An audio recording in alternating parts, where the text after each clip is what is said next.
Welcome to my channel. What if I told you that you could improve your English without speaking a word? That you could train your brain to think in English, anytime, anywhere, even when you're silent? For 30 days, I spoke English only in my mind. No notebooks, no teachers, just my thoughts. What happened shocked me. This story will show you how thinking in English can quietly transform your speaking. Stay till the end, because what I learned on day 17 will change how you learn English forever. Chapter 1. The First Day of Silence. The first day felt strange. I had made a simple rule for myself. From now on, I will not speak in my native language, not even in my head. I will think only in English. It sounded easy at first, but when I opened my eyes that morning, my mind automatically started speaking in my native language.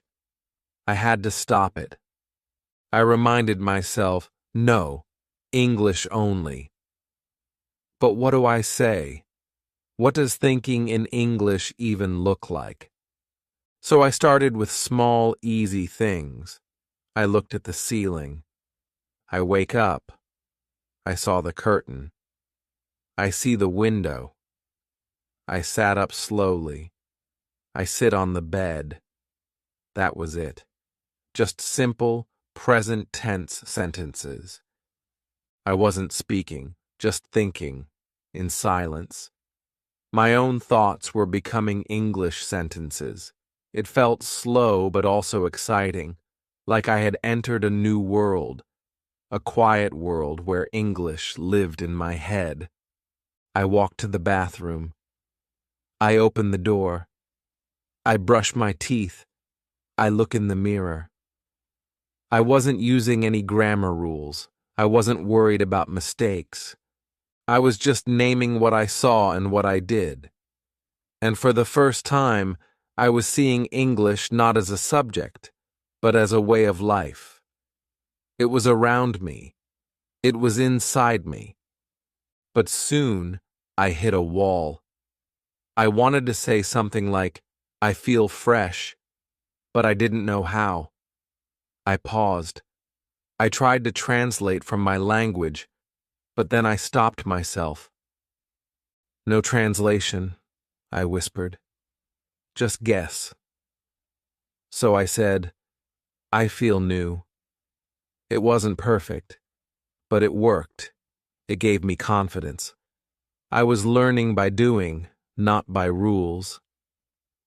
As the day went on, I kept going.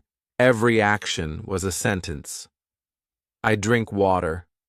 I walk slowly. I wear my shoes. It was boring sometimes. Repetitive. I forgot words. I repeated the same sentence again and again, but I didn't stop, because deep inside, I felt something changing, something waking up. In the afternoon, I went for a walk. I looked at trees. The trees are green. I saw children playing. They are running. I passed a bakery. I smell bread. I realized I didn't need a classroom. I didn't need a teacher. My environment was my teacher, and my mind was my classroom. By evening, I was tired. Thinking in English all day was hard. My brain was not used to it. It wanted to rest. It wanted to return to my native language. But I didn't let it. I stayed silent. And I kept thinking in English. Simple thoughts, simple words. I even tried to plan the next day in English. Tomorrow, I wake up at 7. I make breakfast. I study English. Just planning felt like speaking, but in silence. The day ended with a strange feeling. I hadn't spoken English aloud. I hadn't used any grammar rules. I hadn't memorized anything, but I had spent one full day living in English, inside my mind. And that felt powerful. It felt real. It felt like a small light had turned on in a dark room. And I knew if I kept going, that light would grow. I smiled before going to bed. My last thought was, I can do this. And that was the most beautiful sentence of the day, because it came not from a book, but from inside me. That night, for the first time, I dreamed in English. Chapter 2. My brain starts to fight. Day 2 began with a strange kind of headache, not the kind that comes from noise or stress, but the kind that comes from using your brain in a new way. I woke up and forgot to think in English. My mind naturally started in my native language again. It felt comfortable, easy, automatic. But I remembered my goal. I whispered in my mind, no. English only. Still, it was harder than yesterday. My brain didn't want to do it. It felt slow, heavy, even lazy. It was like dragging a heavy bag up a hill. I said, I get up. Then my mind replied in my native language. No one is watching. Just relax. I fought that voice. No, I said again, silently. This is important. I went to the kitchen. I make tea. I boil water. I open the fridge. The sentences were simple, just like yesterday, but now they felt heavier. My brain didn't want to build them. It wanted to go back to comfort, my mother tongue. That's when I realized something important. When you push your mind to grow, it fights back. That resistance means change is happening. I sat at the table. My tea was hot. I watched the steam. I tried to describe it in English. The steam is white. It goes up. It disappears. It was a small exercise, but it helped me focus. It reminded me, I don't need big, fancy words. I just need simple sentences, clear thoughts. But the resistance didn't stop. All day long, my brain tried to switch back. It was sneaky. I would think, I go to, and suddenly my next word came in my native language. I caught it. I corrected it. Again and again. And every time I fixed it, I felt stronger, like I was training a muscle. At one point, I got frustrated. I said in my mind, this is stupid. I can't do this. Then I paused. I had said that sentence in English. Even my complaints were now in English. And that made me laugh. I realized, even frustration can be part of learning if you keep it in English. I started using tricks. I would talk to myself in short phrases. Now I eat. Now I clean. Now I study. These phrases helped me stay focused. I wasn't translating. I wasn't overthinking. I was just speaking to myself, quietly, naturally, like a child learning a language again. The biggest moment came in the evening. I was walking outside. The sun was setting. I saw people talking, kids playing, cars passing, and I began to describe everything in my head. The sky is orange. The boy runs fast. That car is blue. I felt something shift. For the first time that day, I was not forcing it. I was enjoying it. I was present, and English was helping me see the world in a new way. But I still made mistakes. Many. I said, "He go to shop." Then I corrected, "He goes to the shop." I wasn't sure about the rule, but I knew how it sounded, and that was enough. I was learning not just with logic, but with feeling. Before bed, I wrote a few thoughts in my mind. Day 2 is hard. My brain wants to stop, but I don't stop. And that last sentence, "I don't stop," it gave me strength. Because it wasn't just a sentence, it was a promise to myself, a promise that this path, even if slow, would lead to fluency. And that's when I understood something clearly. Fluency does not begin with speaking fast. Fluency begins with thinking slow, thinking right, and thinking every day, even when your brain fights back. Chapter 3. The Mirror Talk Secret. Something new happened on day 4. I didn't plan it. It was early morning. The sun was just beginning to rise. I walked into the bathroom and saw myself in the mirror. My eyes looked tired. My hair was messy. But instead of thinking something in my native language, I looked at myself and whispered, "You look sleepy."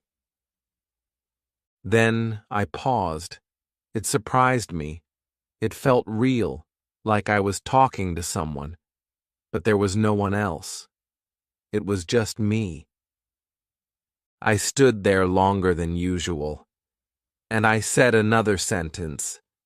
"How are you today?" And then I answered, "I'm okay."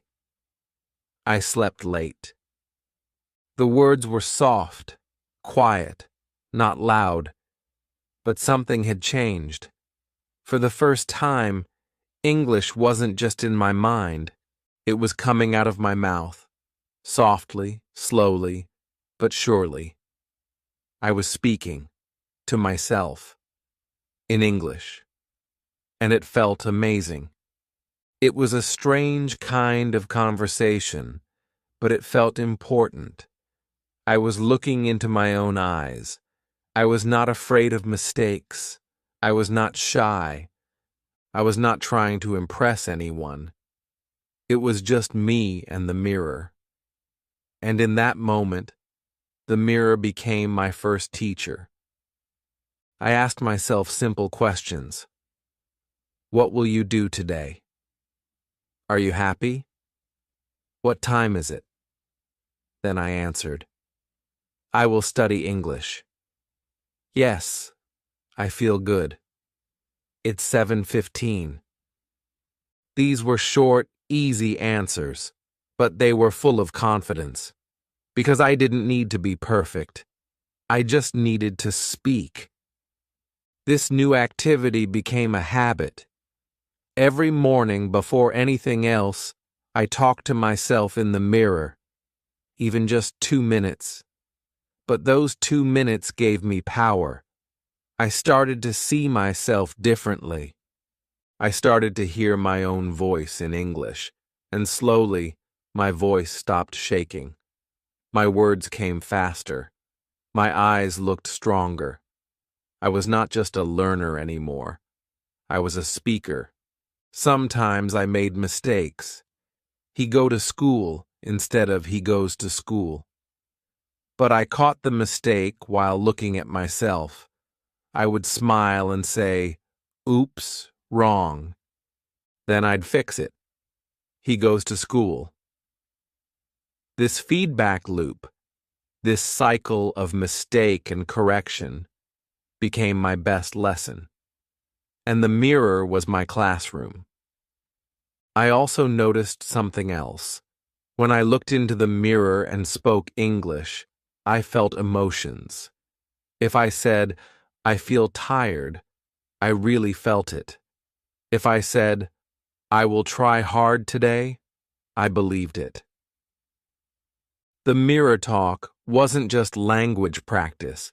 It was connection with my emotions, my goals, and my self-belief. One evening, I even practiced a future conversation. I looked in the mirror and said, "Hello, my name is..." Then I imagined someone asking me, "Where are you from?" And I answered. I practiced smiling while speaking. I practiced body language. It wasn't a joke. It was serious training. And it was working. By day 6, something strange happened. I started missing my mirror talk if I didn't do it. It became like brushing my teeth, something I needed to start my day. And every time I looked into the mirror and said, "Let's start the day strong," I felt ready. Not just ready to speak English, ready to live in English. This was no longer just a learning method. This was transformation. I was building a new identity, quietly, privately, but deeply. And it all began with one simple step, looking into a mirror and speaking to myself with love, curiosity, and courage. You don't need a partner to start speaking English. Sometimes all you need is a mirror and a brave heart. Chapter 4. The Mistake That Made Me Smile. It was day 7, one full week of thinking and whispering in English. My brain was slowly adjusting. The sentences came faster now. I didn't stop to translate every word, but still, mistakes happened. And one of those mistakes changed the way I looked at learning forever. That morning, I was boiling rice. The smell filled the kitchen. I picked up the spoon, and in my mind I said, "I cooking rice." Then I paused. Something felt strange. "I cooking rice?" I repeated it again. It didn't sound right. I tried again. "I am cooking rice." That felt better. That felt correct. At that moment, I smiled. Not because I had made a mistake, but because I had caught the mistake without a grammar book. I didn't open Google. I didn't check a rule. My ears knew it was wrong. My mind felt the rhythm of English. That was the moment I realized I was learning like a child, by feeling, not by forcing. This kind of learning is slow at first, but it's strong. When you correct yourself from the inside, you never forget. And more than that, you grow confident, because you're not depending on anyone else. You are becoming your own guide. I started to welcome these small mistakes. They became my friends. When I said, "He go to office," and later realized it should be, "He goes to the office," I didn't feel angry or embarrassed. I felt excited. I was learning through living. Every wrong sentence was a lesson. Every correction was a celebration. Sometimes I made the same mistake again the next day, and that's okay too. That's how real learning happens. You fall, you rise, you repeat, and then you remember. Slowly, the wrong becomes right. The weak becomes strong. In the evening, I sat quietly and reviewed my day. In my mind, I whispered, "Today I make 3 mistakes." I said, "He go." I said, "She like tea." I said, "I cooking." But I fixed them. I learned from them. That quiet reflection was powerful. It helped me see my progress. It helped me see that mistakes are not enemies. They are signs of effort. There was another moment that made me laugh. I was in the kitchen again. I wanted to say, I cut the vegetables, but instead I said, I cut the animals. I caught it immediately. No, not animals. I laughed so hard. That mistake was silly, but I will never forget the word vegetables now. Why? Because the mistake gave me a memory. This is the truth. When you're not afraid of mistakes, you grow faster. Most learners stop speaking because they are scared of being wrong. But I was learning in silence. No one was judging me. I had nothing to fear.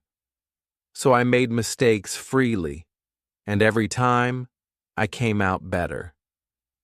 By the end of day 7, I felt proud. Not because I was fluent, not because I was perfect, but because I was learning like a human, with emotion, with laughter, with experience. My English wasn't just grammar and vocabulary. It was becoming real. It had personality. It had heart. So I gave myself a new rule. Every time I make a mistake in English, I must smile, because it means I am trying, and trying means I am on the path. A mistake is not the end. It is just a sign that learning is happening. A very good sign. That night, before sleeping, I whispered to myself, I am not perfect, but I am improving. And that sentence, said softly in the dark, made me feel stronger than ever. Chapter 5. My first silent conversation. It was day 10. I had already spent more than a week thinking in English. I had described my actions. I had talked to myself in the mirror. I had caught and corrected my own mistakes. But I had never done something that felt like real communication. That changed today. I was sitting quietly in my room. The fan was turning slowly above me. I wasn't holding a book. I wasn't writing anything. I was just sitting. Then a thought came. What if I imagine a conversation? What if I create two people in my head and they talk to each other in English? So I tried. I imagined I was in a store. A woman behind the counter smiled at me. In my mind, she said, "Hello, can I help you?" I replied in my head, "Yes, I'm looking for a jacket."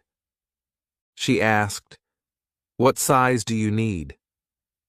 I said, "Medium, please." She smiled again. "Try this one."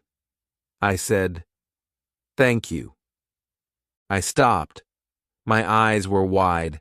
I had just spoken 4 lines, a full conversation, all in my head, all in English, and it felt real. It was like I was watching a movie, but I was both the actor and the audience. I felt joy. This was something new, something powerful. I decided to try more. I imagined I was meeting someone for the first time. "Hi, what's your name?" "My name is Sam." "Nice to meet you, Sam. Where are you from?" "I'm from United States. And you?" "I'm from Canada." These simple exchanges made me feel something I had not felt before. Readiness. I felt ready to talk to a real person. From that day, I started doing this every day, creating silent conversations, on the bus, while walking, before sleeping. Anytime I had quiet time, I opened my mind and let the characters speak. I would imagine situations, at the airport, in a cafe, in a taxi, I imagined asking for directions, ordering food, asking about the weather, and what surprised me most, I didn't need to think too hard. The sentences came naturally, not perfect, but clear, not fast, but smooth. My brain was not translating anymore. It was thinking directly in English. Some moments were funny. I imagined talking to a waiter and saying, "I want chicken tea." I laughed. No, I mean chicken soup." That mistake made the scene more fun. It made the memory stronger. And I learned the word better. This is the magic of creating conversations. They stay with you. Another day, I imagined being in a job interview. I said in my mind, "I am hard worker. I like learn new things." Then I paused. It didn't sound right. I corrected it. "I am a hard worker. I like to learn new things." Just like before, I corrected myself, not by rule, but by feel. That correction felt deep, natural. The best part of these silent conversations was the confidence they gave me. I was no longer afraid of English. I was playing with it. I was using it. And every time I finished a conversation in my mind, I felt stronger. Like I had finished a small practice session, a workout for my brain. There was no one to hear me, no one to say good job or wrong sentence. But I didn't need that. I knew I was learning. I could feel it in the speed of my thoughts. I could feel it in the words I remembered. I could feel it in the way English started to feel like a part of me. By the end of day 10, I had a new favorite method. Thinking was good. Mirror talk was helpful. But silent conversations, they were fun. They were like little movies that I controlled. And in those moments, I wasn't just learning English. I was living in it. And when you start to live in a language, even if it's only in your head, something powerful happens. You stop learning English. You start becoming an English speaker. Chapter 6. When English becomes a habit. Day 15 arrived quietly, just like every other morning. But something had changed. I didn't notice it immediately. I got out of bed, walked to the bathroom, and said in my head, "I feel tired today."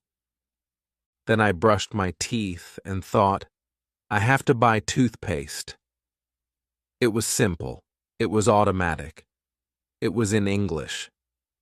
Then it hit me. I didn't try to think in English. I just did it. My brain was doing it on its own. No pressure, no reminders, no forcing. English had become a habit. I smiled at the mirror.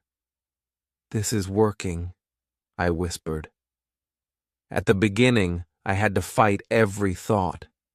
I had to stop my native language every minute. But now, English was becoming the first voice in my head. Not the second, the first. That feeling was incredible.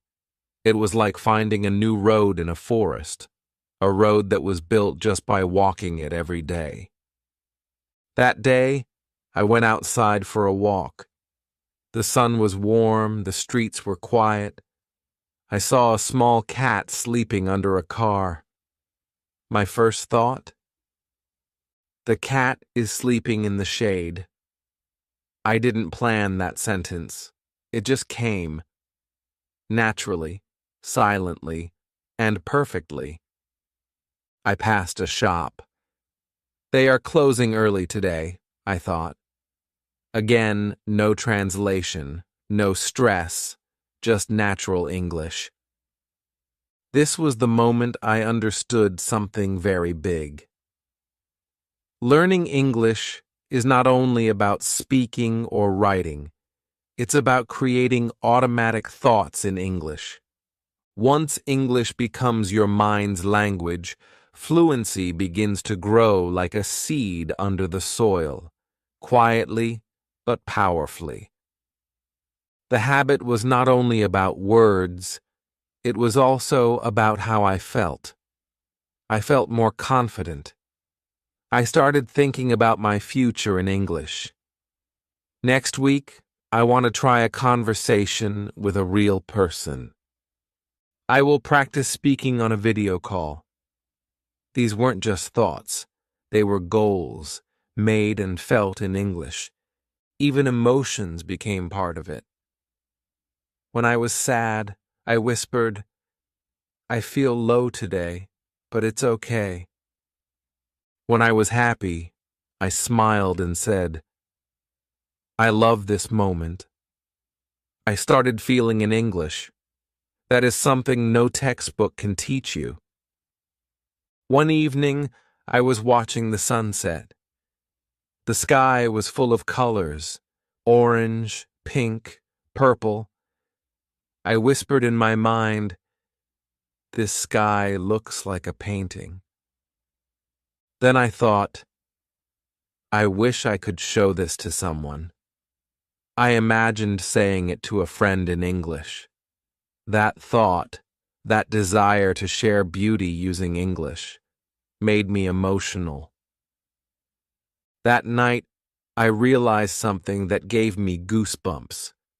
English was no longer just a skill I was trying to learn. It was becoming a part of my personality. I wasn't just practicing sentences. I was thinking dreams, emotions, and memories in another language. And that's what a true habit feels like. You don't even know you're doing it until you stop and realize, I've been doing this all day. Of course, I still made small mistakes. Sometimes I said, "he don't," instead of, "he doesn't." But I caught it quickly.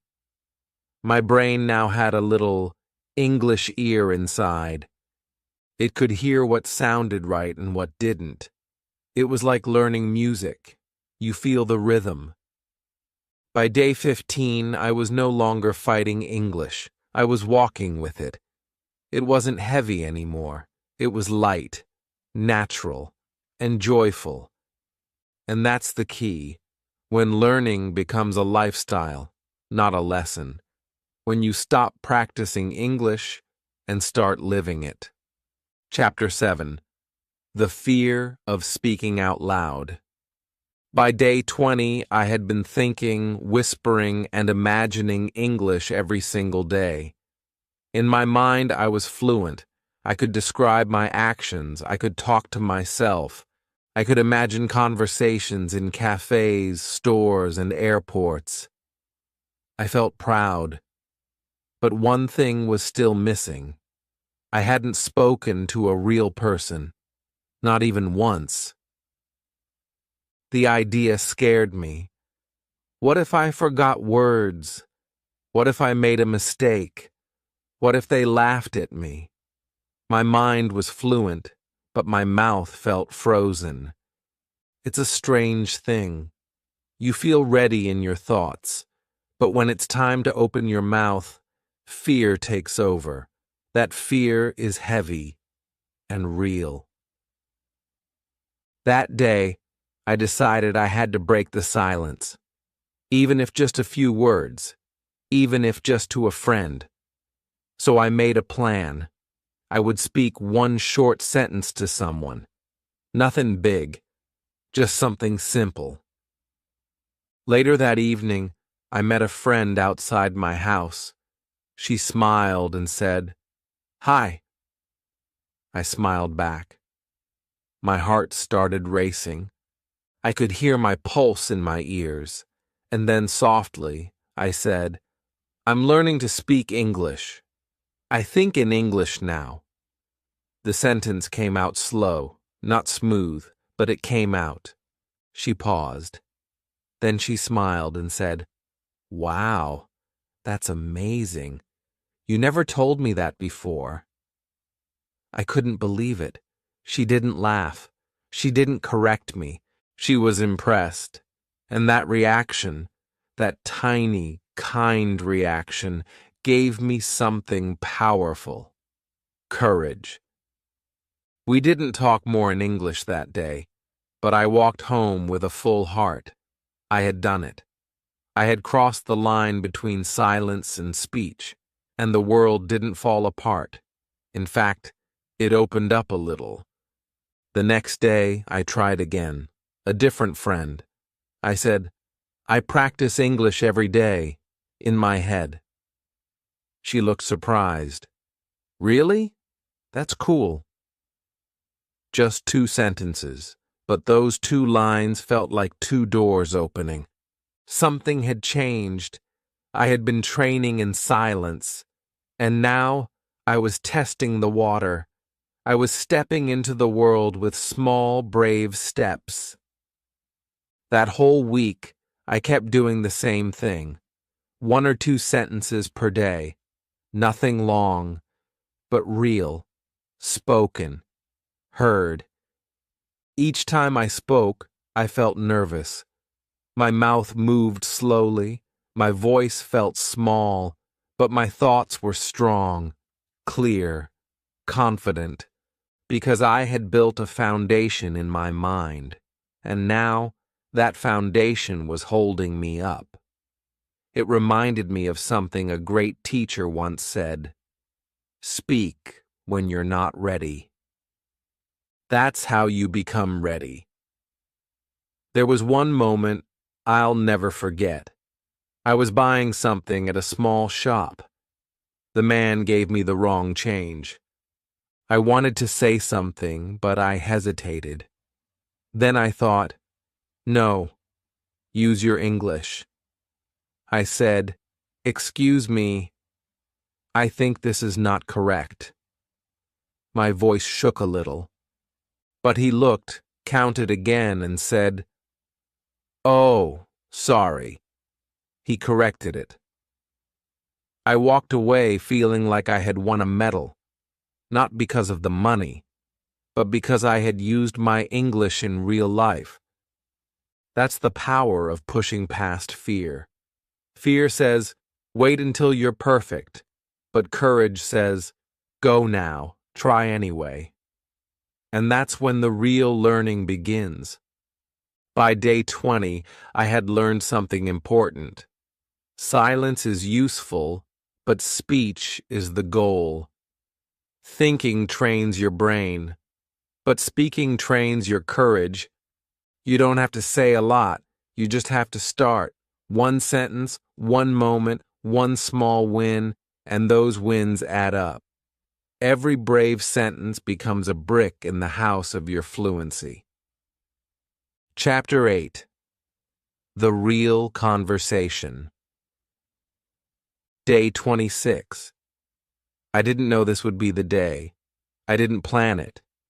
I was just walking home after running a small errand, feeling relaxed, enjoying the breeze. My mind was calm. As always, I was thinking in English. I should cook dinner soon. Tomorrow I need to wash clothes. Just simple, routine thoughts. And then it happened. A woman standing near the street looked confused. She was holding a water bottle, looking around. Then she looked at me and asked, "Excuse me, where can I buy more water?" My heart jumped. For a second, my brain froze, but only for a second. I smiled and said, "Go straight, then turn left. There's a small shop." She looked relieved. "Thank you," she said, and I replied, "You're welcome." That was it. A short, simple conversation, nothing fancy, but it was real, it was unscripted, it was fast, and I had responded. I kept walking, but my heart was flying. I had done it. I had spoken English with a real stranger outside, in real life. I didn't ask anyone to practice. I didn't plan a topic. I didn't check my grammar before speaking. It just happened. And that's when I knew. My silent practice had turned into real skill. All those days of thinking in English, all those mirror talks, all those imagined conversations, they had prepared me for this. Quietly, deeply, without pressure. I replayed the moment in my mind again and again. Not because I was proud, but because I was shocked. I realized I didn't need to think or translate. The answer came instantly. That's fluency. Fluency is not knowing every word. It's being able to express something in the moment with confidence. Later that day, I told a friend about the conversation. And as I explained it, I said something I hadn't said before. I said, I feel like I live in English now. Not I study English. Not I try to speak English. But I live in English. Because it was true. My thoughts were English. My voice had become English. And now, my world was slowly becoming English too. In the next few days, I had more of these tiny conversations. A small chat with a shopkeeper, asking a classmate a question in English, answering something at the bus stop. Nothing long. But every time I spoke, it became easier. My voice became stronger. My words came faster. And even when I made mistakes, I didn't feel embarrassed. Because now I knew the secret. People don't care about perfect English. They care about clear, kind communication. And if you try with a smile, most people will listen. Most people will help. I even started noticing new things. I was listening better. I understood short English phrases on the radio. I caught words in songs I had never noticed before. My ears were waking up. My brain was sharper. By the evening of day 26, I sat in my room and thought quietly, this is not a dream anymore. This is working. This is real. That night I looked in the mirror and said, you did well today. And for the first time, I believed it with my whole heart. Fluency does not arrive all at once. It grows in silence. It grows with small risks. And one day, without warning, it shows itself in the middle of an ordinary street during a short conversation when your heart is calm and your words flow without fear. That's when you know you didn't just learn English, you started to live it. Chapter 9. What 30 Days Taught Me. Day 30. I sat on the edge of my bed, thinking about how it all began. Just 30 days ago, I was nervous, unsure, and slow. I had no confidence. I had no idea that thinking in English, something so quiet, so simple, could change everything. But now, something deep had shifted. I was no longer trying to study English. I was living in English. This journey was not about memorizing difficult words. It was not about speaking fast. It was about small daily steps, whispered thoughts, silent sentences, mirror talks, imaginary conversations, real emotions. Every part mattered. Every moment built something. On day 1, I struggled to say, I wake up. On day 30, I was dreaming in English. That's the power of small effort, repeated daily. I understood now. Fluency is not magic. It's not talent. It's not about speaking without mistakes. Fluency is a habit of thought. It's what you say in your mind when no one is watching. It's the voice inside you that begins to speak English before your mouth even moves. This voice, I had trained it. There were many moments I wanted to stop, when I forgot words, when I felt slow, when my brain got tired. But I didn't stop. I gave myself permission to be bad at first, and that's what helped me grow. What surprised me the most? I didn't need grammar books. I didn't need perfect plans. I just needed time, attention, repetition, and trust. I learned that my brain is a smart machine. When I feed it English thoughts, it begins to organize them. It starts to recognize patterns. It begins to make sense of the language from the inside out. And the best part? I did it all by myself. No teacher corrected me. No exam tested me. No classroom was needed. My mind was my classroom. My life was the lesson. My voice, even when silent, was the teacher. I remembered one moment from day 17, the most powerful moment of the journey. I was sitting outside. A cool breeze touched my face. And without thinking, I whispered, "This moment feels beautiful." That sentence wasn't planned. It was felt. And that's when I realized I was not translating anymore. I was not reaching for words. I was expressing, truly, naturally. That moment gave me the push I needed to go deeper. And since that day, everything changed. Now, I see English everywhere. On signs, in movies, in people's voices. I hear English inside my head even when I'm doing normal things. I talk to myself in the morning. I plan my day in English. I dream. I reflect. I live through English. Of course, I still have a long way to go. I still make mistakes. I still forget words. But now I don't panic. I don't give up. Because I've learned the most important lesson. Fluency grows from silence. And if you feed it every day, it becomes strong. So if you're just starting, don't wait for the perfect time. Don't wait to speak perfectly. Just begin with one sentence. In your mind, today, right now.